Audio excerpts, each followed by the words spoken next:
Oda just dropped one of the biggest reveal hints in recent One Piece chapters. Yet, like many before, it may have gotten lost in translation. With the events unfolding in Elbaf, I'm becoming more and more convinced of a wild theory. That Gol D Xebec was actually Buggy's father. I know, it sounds crazy, but hear me out. I promise it will start to make sense. Buggy's ambitions so far have all come true. From being a no-name pirate to becoming one of the 4 emperors, his rise to power has been nothing short of insane. But there's one ambition he still hasn't achieved. The final step, claiming the One Piece and becoming king of the world. And you know who else had that exact same dream? Gol D Xebec. Sengoku himself told us, Xebec wanted to become king of the world. But he's not the only one. There's one more character who said similar thing and wanted to become king of the world. Loki. But nobody warned young Loki to never meet his idols, because when he did, he got mocked, stabbed, and humiliated.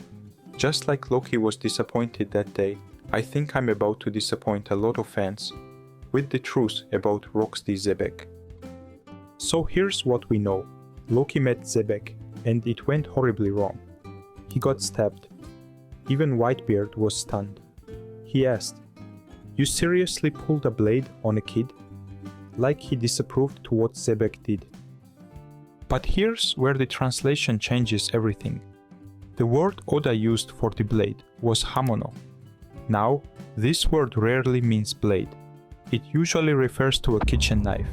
So yes, Xebec stabbed a child with a small knife. That level of disrespect is on another level.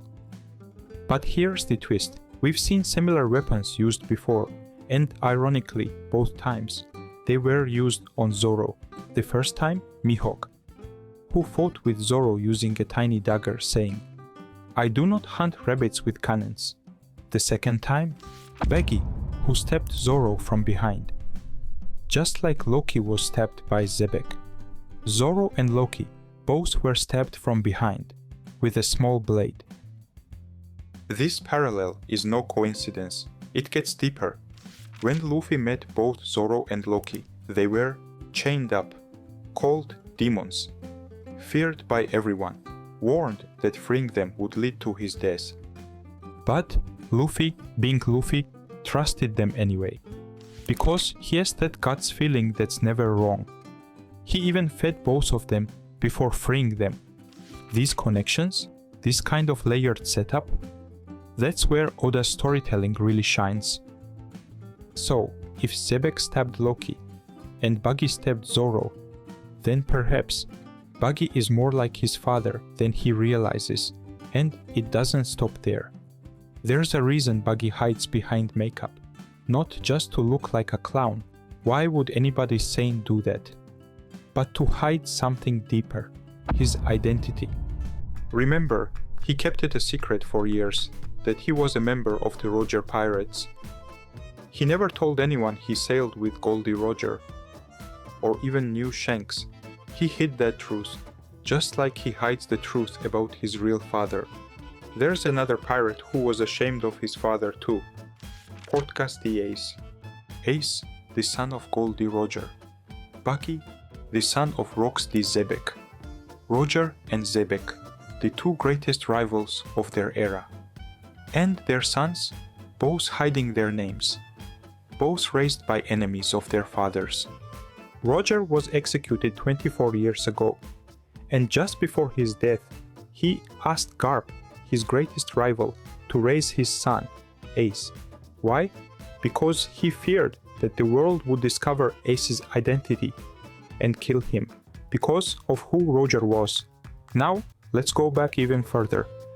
The God Valley incident happened 38 years ago. That's where Roger found a young Shanks and took him aboard his ship.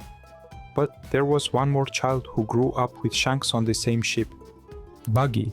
He's 39 years old now.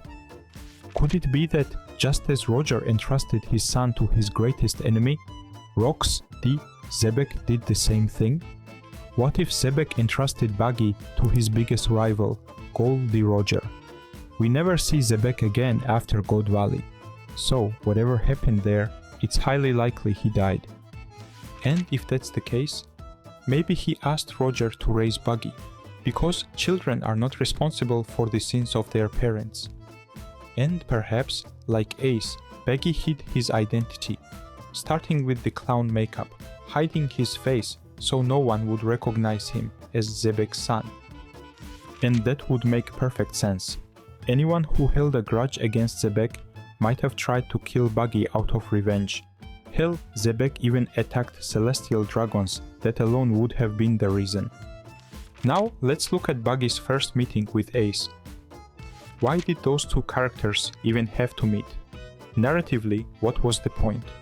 Well, maybe it was to show the audience that they had something in common. They were both children of legends, both ashamed of their bloodline, and both hiding their identities.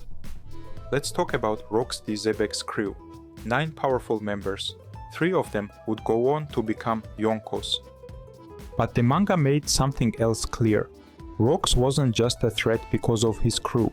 He was Roger's biggest rival. Roger already clashed with Whitebeard and Kaido, so how was Xebec even more dangerous? Was he stronger than Whitebeard and Kaido? I don't think so. Because what Xebec had in common with Buggy and even Luffy was something else. Charisma. Remember what Mihawk said about Luffy? That he possesses a strange ability. The ability to make others willingly follow him. People see something in Luffy and they want to help him. The ability that even Mihawk, the strongest swordsman in the world, had to acknowledge. It's the same with Buggy.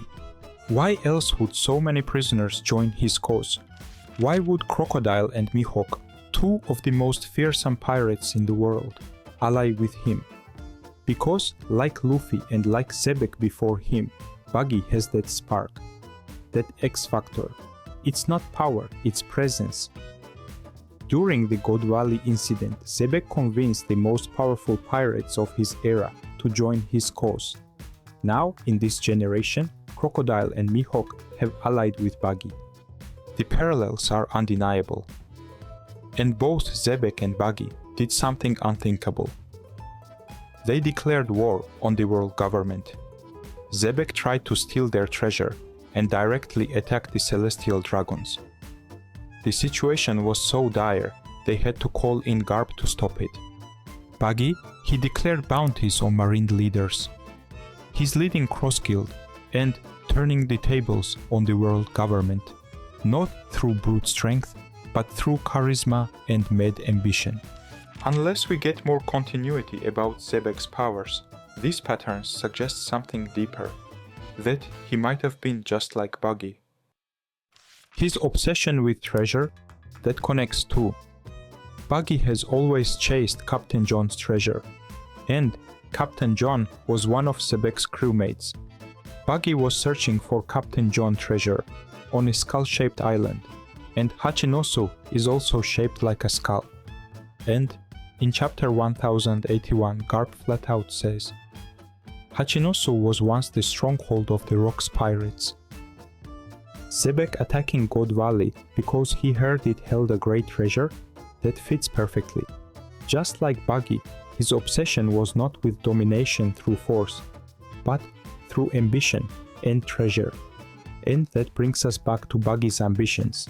Every goal he set has come true. From being a no-name pirate, to Shichibukai, to now a Yonko. What's the final ambition that awaits him? To become what Xebec dreamed of becoming, the king of the world. The final war is coming, and like Doflamingo once said, there's an empty throne waiting for someone to sit on it. I believe that someone might be Buggy. Whether as a joke, a twist of fate, or because of a final act of destiny. Buggy might sit on the empty throne, just like his devil fruit allows him to split apart and reconnect. Maybe the world, once split into pieces, will finally unite under one name. One Piece. Let me know in the comments what you think. Could Buggy really be Xebec's son? Is Oda setting him up as the next big twist in One Piece? If you have theories, corrections or wild thoughts, share them below. And of course, please like and subscribe for more insane One Piece lore. Thank you for watching.